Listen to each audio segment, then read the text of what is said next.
unstoppable. We'll shout your praise forevermore. Jesus, our God, unstoppable. Nothing shall be impossible. Your kingdom reigns unstoppable. We'll shout your praise forevermore. Jesus, our God, unstoppable. Nothing shall be impossible. Your kingdom reigns unstoppable. We'll shout your praise forevermore. Jesus, our God, unstoppable. Nothing shall be impossible. Your kingdom reigns unstoppable. We'll shout your praise forevermore. Jesus, our God, unstoppable.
Oh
that we can just focus on Cynthia's message.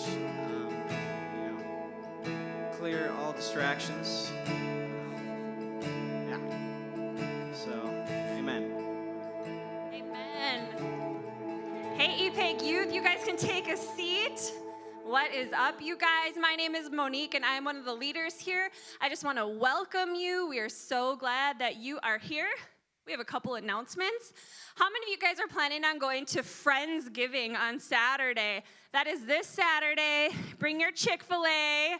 Bring your Culvers. What are you guys bringing? What's your favorite places to eat? Chick-fil-A? Qdoba? Yeah. What's better, Qdoba or Chipotle?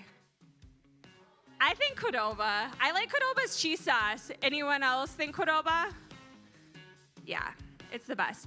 You guys, we have Friendsgiving coming up this Saturday, but we're going to adjust some things. So, because of Governor Walt's new mandate, we're having to make a few adjustments. How many of you have already made a few adjustments in the last year? Oh, all of us. So, no big deal. We're just going to have a sign up for when you guys want to come. So, if you want to come at 5, have your parents respond to the email or let Cynthia and Pete know. If you want to come at 6, let us know, or you can come at 7. So you're going to come, you're going to bring your favorite fast food, and we are going to celebrate Friendsgiving together. Next announcement is the following Saturday. We had a plan to play football. However, again, with some of the changes, we're just needing to be flexible, and we are going to make some adjustments to that. So just stay tuned. We may not be playing football, but we will have an event. So have your parents watch their email. You guys watch Instagram, Epagyouth, and we'll post something on there as well. So just stay tuned. And then finally, Thanksgiving is coming up. So you guys, the week of Thanksgiving, it's Wednesday, November 25th. We will not be meeting that Wednesday. Don't show up. Nobody's going to be here. You'll be bummed out. All right, we're going to go ahead and get started with our game. Thank you, Monique. What's up, everyone? Pete, do you want to get the stuff ready for the game? I get to lead tonight's game. How many of you are pumped for tonight's game? Woo, you guys look like you just woke up. That's all right. We got a few girls, a lot of guys, but that's okay. We're going to have a great time. So tonight's game, we are going to be playing Pictionary. Everyone say Pictionary. I'll explain the rules. So they're going to bring the whiteboard up here. No pressure at all, guys. Okay, do you want to erase that? Okay, so it's going to be boys versus girls. And what I want you to do is I want everyone to pick one person from your team to come up here right now. So I need one boy, one girl up here right now. Just come on up here. Pete, you stand on the guy's side right here. Monique, you stand over here on the girl's side. Bethany, right here. Alex, get up here. Okay, so how it's going to be is Pete and Monique are each going to be on the side of their team. And there are 6 cards with actions on them. The person up here with the marker, so Alex and Bethany are going first for their teams. You guys have to try drawing what the action is. You guys have to guess. So the thing about if you have the marker up here and you're drawing, you can't write letters and you can't talk. Make sense? Make sense? Okay, good. So here's how it's going to go. The first team to get to 5 points first wins. Okay, so if you get one correctly, you win a point. So there's 6 cards. So you can pass on one of them if you think it's too hard. Alex, as soon as your team guesses it, you go down and you pick another person to send right up and they have to do it. Okay? So you guys are getting ready, getting energized to get there. Okay. What's your name? Bethany. Bethany, are you ready? Sure. Yeah, okay. What's your name? Alex. Alex, are you ready? Yeah. Yeah, okay. I'm ready too. So here's what's going to happen. I'm going to give your teams. Here's yours. Don't show them all of them. Here's yours. Don't show them all of them. Are you guys ready? You guys can cheer on your team. You can stand up. Remember, once your team gets it, you need to send a person right up here to write down the next one, okay? Are you guys ready?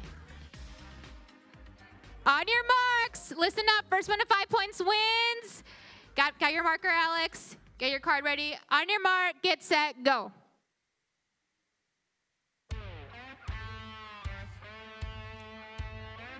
Okay, make sure they can see you draw it. You guys might have to come up here a little bit. Maybe go on your knees and try drawing. Okay.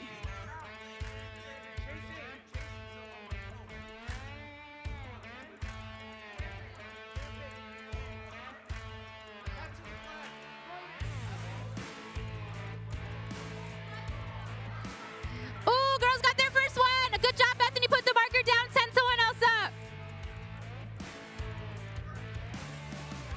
1 point for Team Girl. Yep. Okay, so girls got 1 point. I'm keeping score over here. Sorry, I gotta use your hand. Okay. Okay, great. How you guys doing?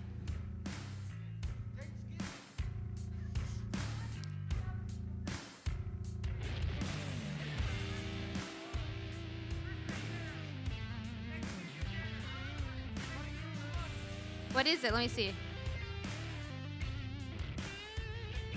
Ooh.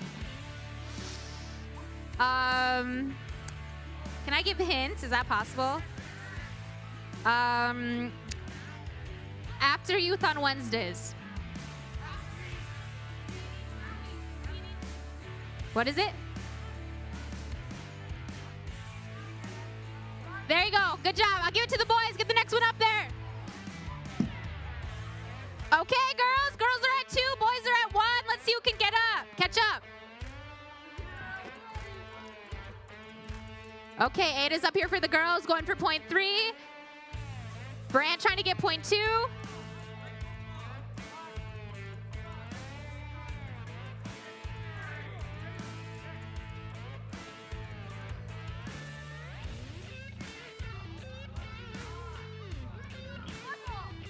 What is it? What was it? Okay, Tony. 2 and 2, guys. 3 more to win. What did they get? What was it? Good, good. Girls are at 3. Boys are at 2.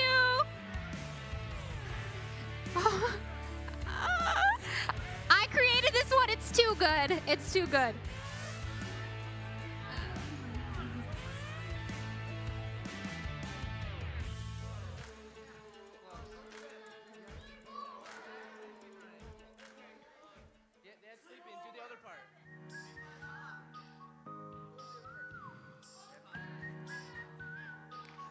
Oh, girls are at 4.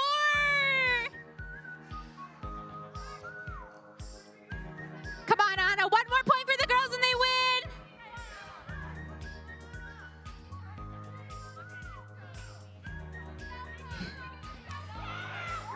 Oh, girls just got 5 points, baby. Girls took the win. Who guessed that one? Who guessed that one? Did anyone guess it? Pastor Jack sleeping? That's a good one, I thought.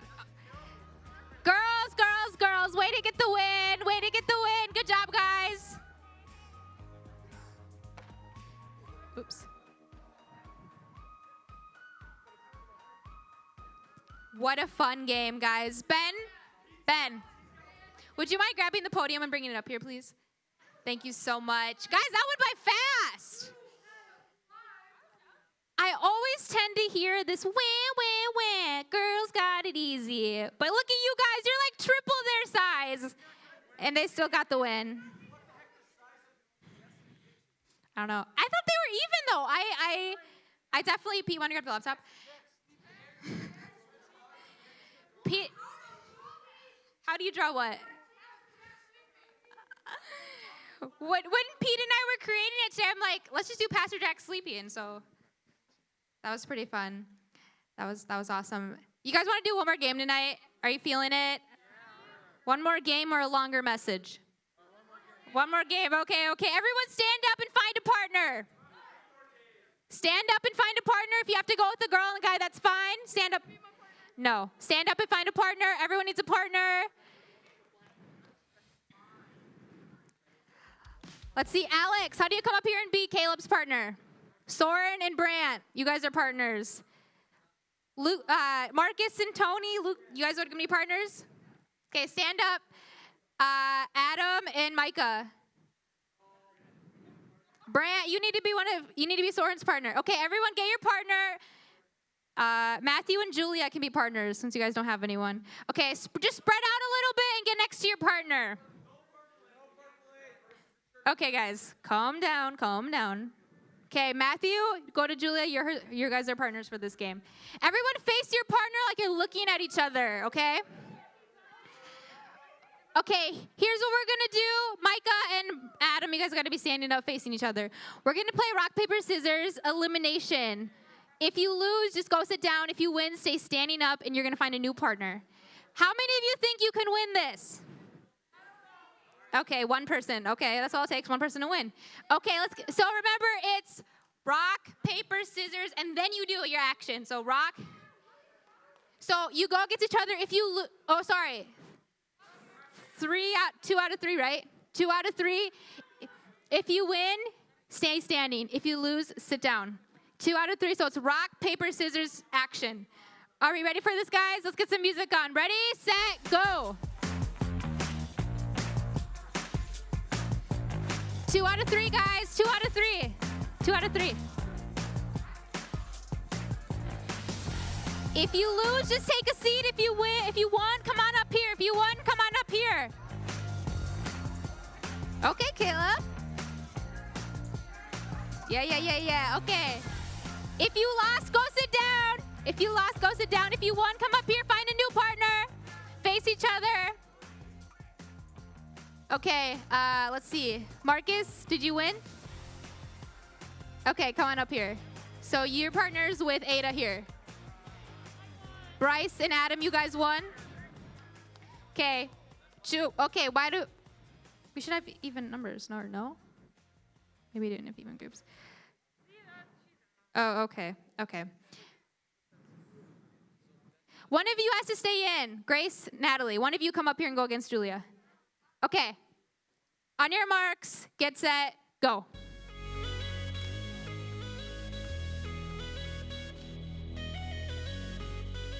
Okay, Bryce. Okay, Caleb's still in, man. Okay. How many do we have? 4. Oh, Bryce, you're still up here. Pete, you're still up here. Okay, so. Okay, Bryce. Okay, Micah, did you win? Okay, Bryce, you come up here. You'll play whoever. How do we do this? Pete will go against Bryce. Okay. Let's see who can be the champion. On your marks, get set, go.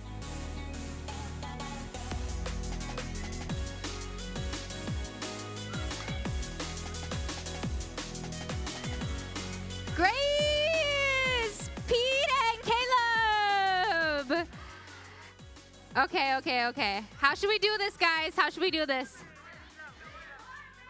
Pete's out.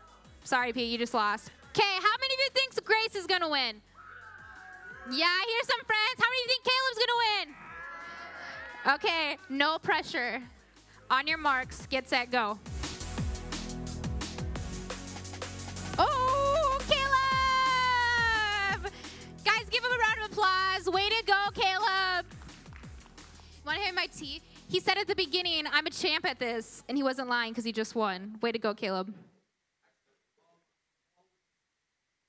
Guys, I always love a fun game to get us energized and ready for tonight's message. How many of you remember what our sermon series for this month is called? Yes, being grateful, thankful for ... is what our sermon series for this month is.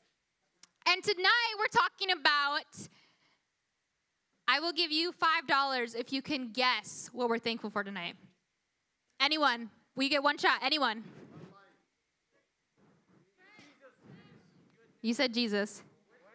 Anyone? Anyone want to try getting $5? Guess what we're thankful for tonight? I bet you will not guess.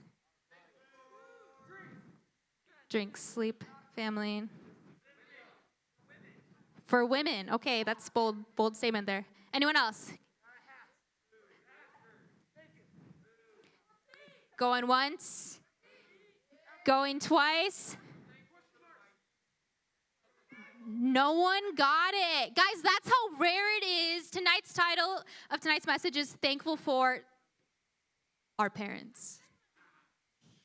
Close. Thankful for our parents. See, it's not a popular concept when you think of what you're thankful for. Whoa. You think of your family, which, yes, your parents are your family, but tonight we're talking about specifically being thankful for your parents. Everyone say mom. Everyone say dad. Okay. Maybe you're thinking, where in the Bible does it say be thankful for your mom and dad? And tonight's passage is found in Luke chapter 15, starting in verse 11, and we're talking about the prodigal son. Because in this story, we see a father's response to his son coming home from a journey where he went off and lived a life that wasn't necessarily honoring to God. But when the son came home, the father rejoiced because he loved his son. And that's what we're going to be reading about tonight. And there's two things we can learn about why we should be thankful for our parents and what they do for us, how they respond to us. If you guys want to follow on the screen, starting in verse 11. Jesus continued, there was a man who had 2 sons. The younger one said to his father, Father, give me my share of the estate. So he divided his property between them. Not long after that, the younger son got together all he had, set off for a distant country, and there squandered his wealth in wild living. After he had spent everything, there was a severe famine in that whole country, and he began to be in need.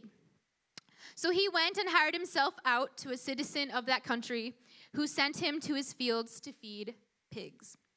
He longed to fill his stomach with the pods that the pigs were eating, but no one gave him anything.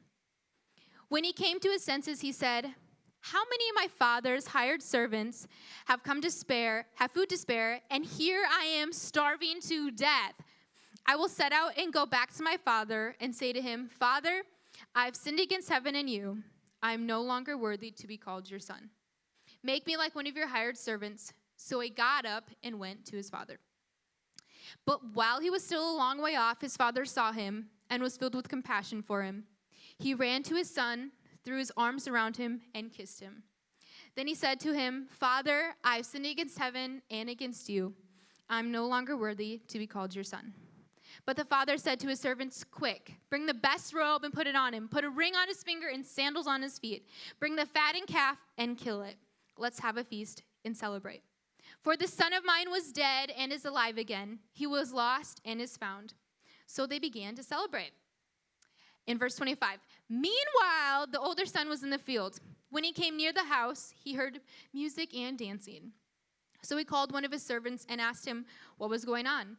Your brother has come home, he replied, and your father has killed the fattened calf because he has him back safe and sound.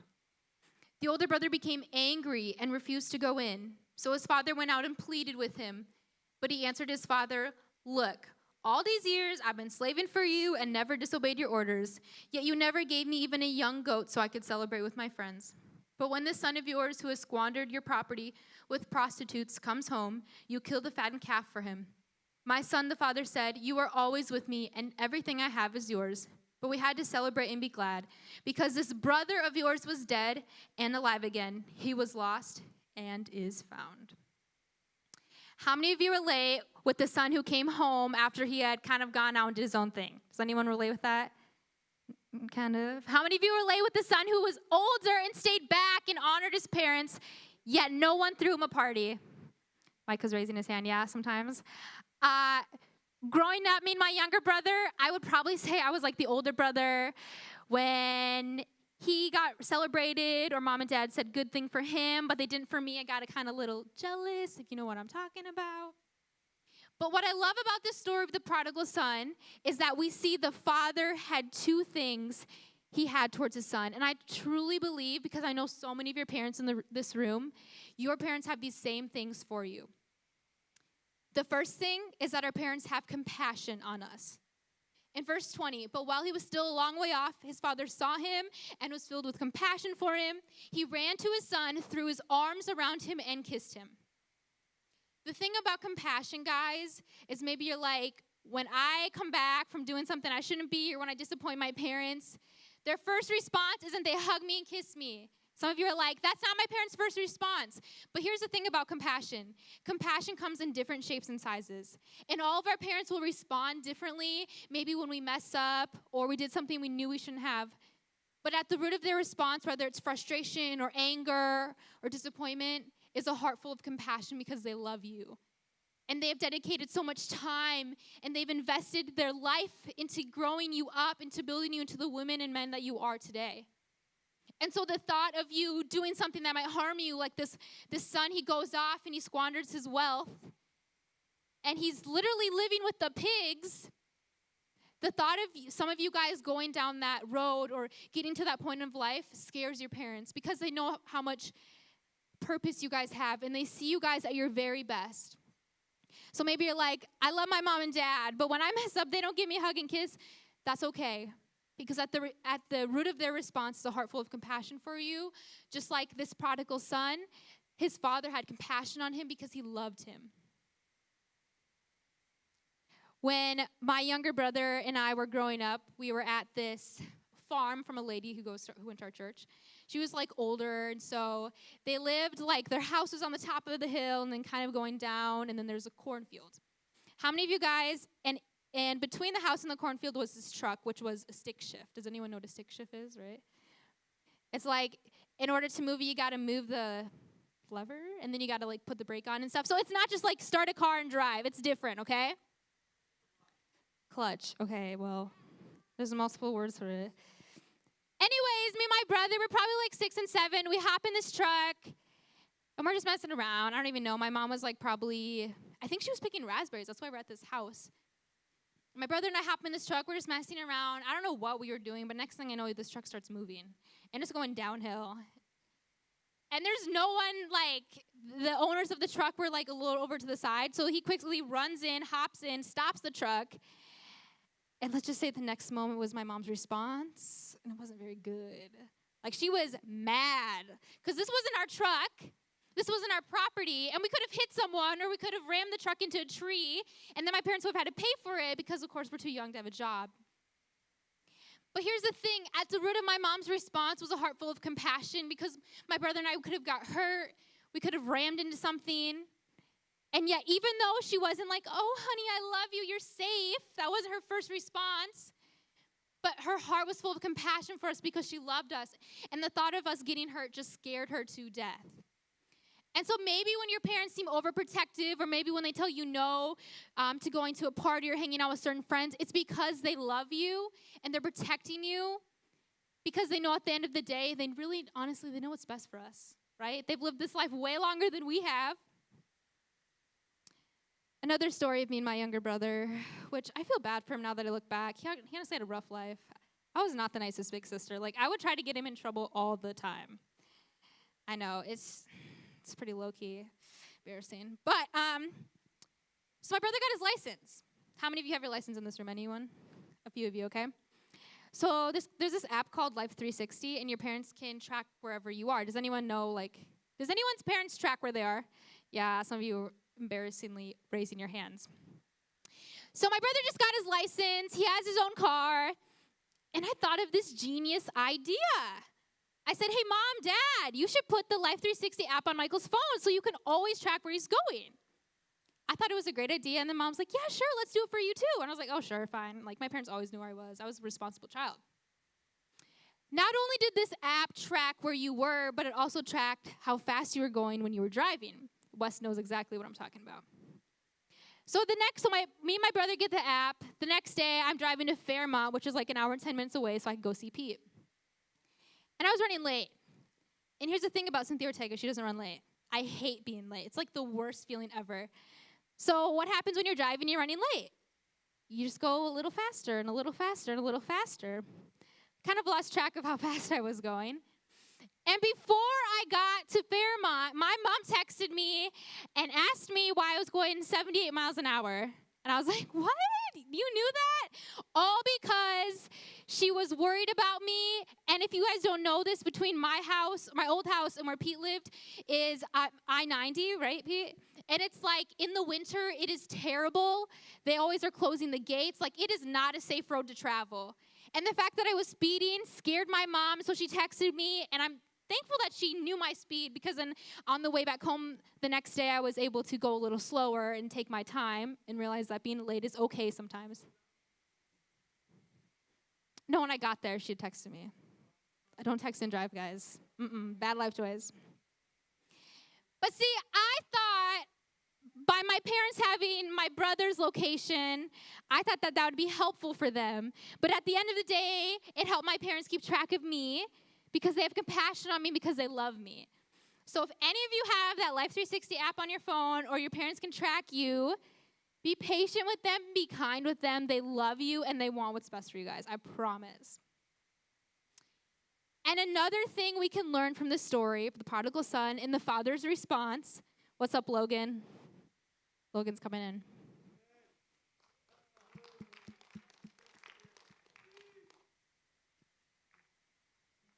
In this story, the prodigal son, the same is true for our parents. Our parents, they know how to celebrate us. Verse 22, but the father said to his servants, quick, bring the best robe and put it on him. Put a ring on his finger and sandals on his feet. Bring the fattened calf and kill it. Let's have a feast and celebrate. For the son of mine was dead and is alive again. He was lost and is found. So they began to celebrate. How many of you in this room would say that sometimes your parents celebrate you and it's embarrassing? Like when you get a good grade on a test, when you get your license or your permit, or you made varsity team, like your parents tell everyone on the street corners, they tell your family members, they tell your church friends, they post it on Facebook, like they are just over proud. Bethany, you're like, yep, I know. And the most embarrassing part is when they post something of you on Facebook and it's like, seriously, Mom, why'd you pick that picture?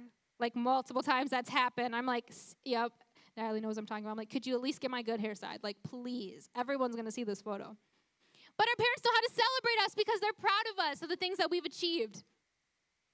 And that's the same that's true in this story. The father's so proud of his son for coming back. He's probably not proud of the things he did, but we're celebrating on his return to home.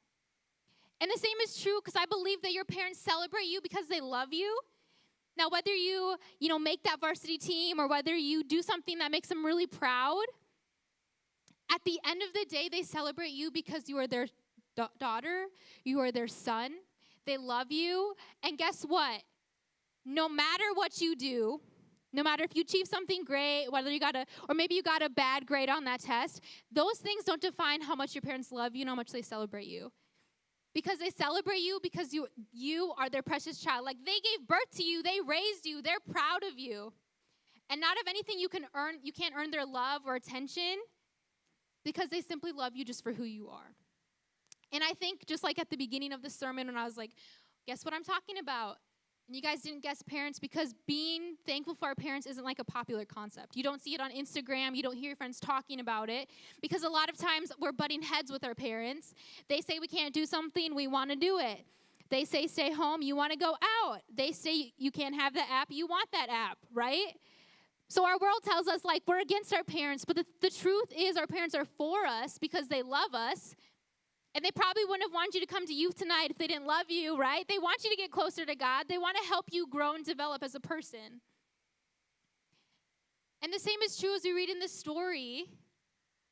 The prodigal son, his father was proud of him for returning to him. And we see the older brother, he gets jealous. He's like, Dad, why didn't you throw a party for me? Because it's not what the older son did. It wasn't that he always stayed home and obeyed. It was that his other son came home to him because he loved him and he missed him. And the truth is, your parents love you more than your screen on your device ever will. Your parents love you more than that crush you guys talk on Snapchat late at night when you're not supposed to. Your parents love you more than the wins you'll get on Siege on your Xbox, right, Pete? Your parents love you more than the amount of hours you put to be on that sports team, more than the hours you put into practice. Your parents love you more than the grade on your report card. Your parents love you more than you will ever know. And you guys want to know why? Because they've experienced a love from the Father above who will love them more than they will ever be able to love you. And so tonight, we're going to do something special for our parents.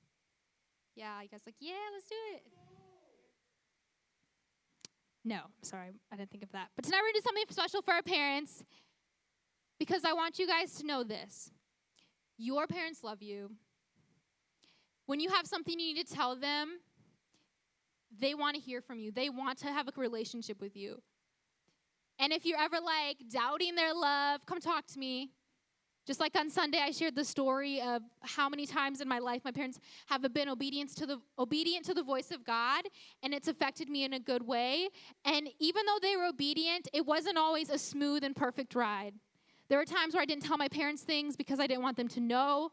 There were times where I was upset at my parents because we moved to this new church, and I didn't have any friends, and I had to get a new house, and all of these different things. But at the end of the day, my parents loved me, and I knew that, and I could go to them and tell them anything. So tonight, before you go to bed, and in fact, in our small groups, we're going to pray for our parents. It's something different, but I truly, truly believe that our parents are some of the greatest gifts that we get to be thankful for. Family's great, food's great, God's the best, friends are great. But at the end of the day, we have our mom and dad who've invested so much time into us because they love us. And I get it. Maybe not all of your relationships with your parents are great. I'm sorry. I really am. But tonight, whether it's your mom or your dad or both that you can write a thank you note to, which is what we're going to do in small groups. Which, Monique, would you mind bringing that basket up? We're going to write some thank you notes to our parents in our small groups. So I got some different options for you to write that. But I don't want you guys to take this lightly. So when you're writing these thank you notes, I want you to really put some heart into it. Think about the things your parents do. Maybe there's things they've done for you, and you just want to tell them thank you, and they forgot they even did it for you. But it meant a lot to you, right? Like there were times when I played summer softball, and my parents would come to my games, and maybe they didn't realize how much it meant to me, but it literally meant the world when I was out there in outfield, and I could see my mom and dad behind the cage, like they were cheering me on, like, go Cynthia, woohoo. And I was definitely a better cheerleader than I was a softball player, but that's besides the point. So tonight, we're going to just close in a worship song. And just think about, as we sing these lyrics, think about what your mom and dad have done for you. Think about how much they love you. They desire a relationship with you. Their compassion looks different. It comes in different shapes and sizes. But at the end of the day, they want what's best for you guys. Would you guys stand up and bow your heads and pray with me? God, thank you so much for tonight. The message was sweet and short because we have so many things to be thankful for our parents. And God, we give you this time as we write these thank you notes, God. We know we can't put it all into words of how much our parents have done for us. And God, I pray for the students in here who maybe don't have the greatest relationship with their parents. God, I pray that you would restore those relationships. And we thank you that at the end of the day, you are the ultimate example of a good, good father and a good parent to us. We love you and we thank you for tonight. In your name I pray. Amen, amen. Matthew's going to lead us in a song. And then you guys are going to go into one big small group. Girls are going to go into one big small group. And I have some different thank you options for you guys to choose from.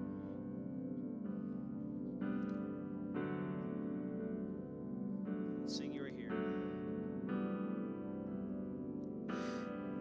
You are here, moving in our midst. I worship you. I worship you. You are here, working in this place. I worship you. I worship you.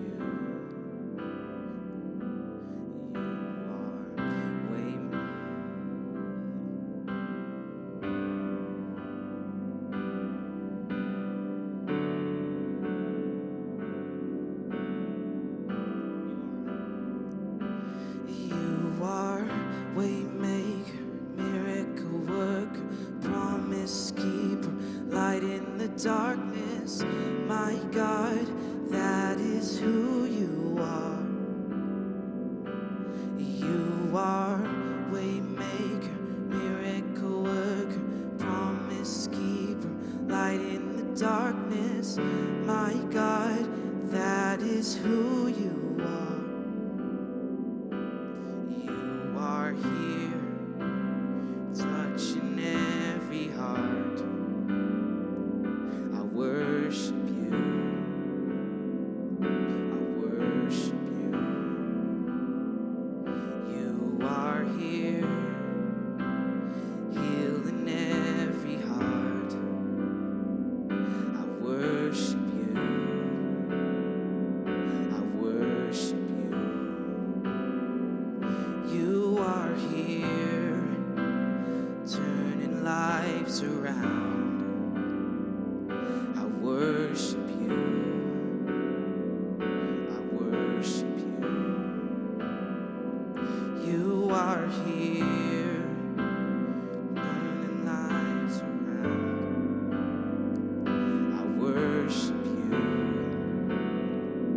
I worship you. You are waymaker, miracle worker, promise keeper, light in the darkness. My God, that is who you are. You are waymaker, miracle worker, promise keeper, the light in the darkness. My God, that is who you are. That is who you are. That is who you are. That is who you are. That is who you are.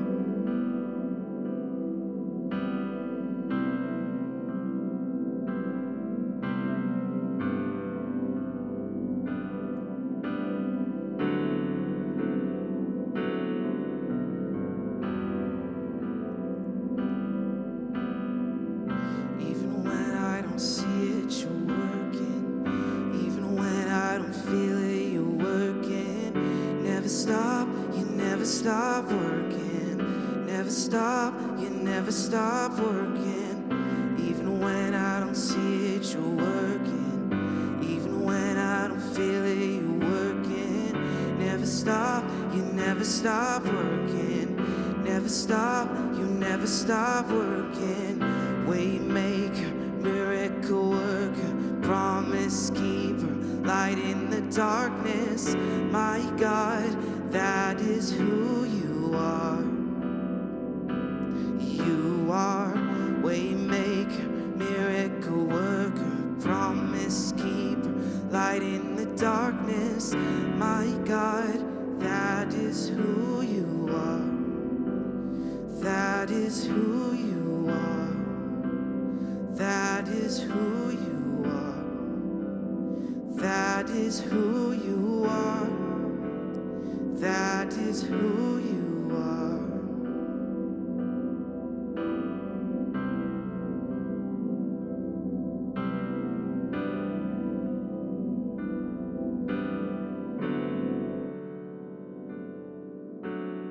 Thank you, Matthew.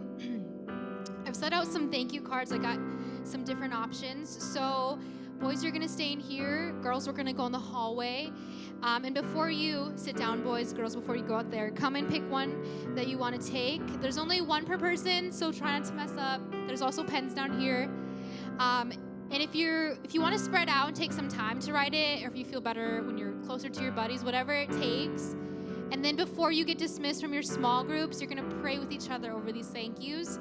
Whether you give them to your parents tonight or tomorrow morning or whenever you see them next, we're going to be believing that our parents are going to feel the thank yous from the bottom of our heart. So go ahead and come and grab yours and find your spot.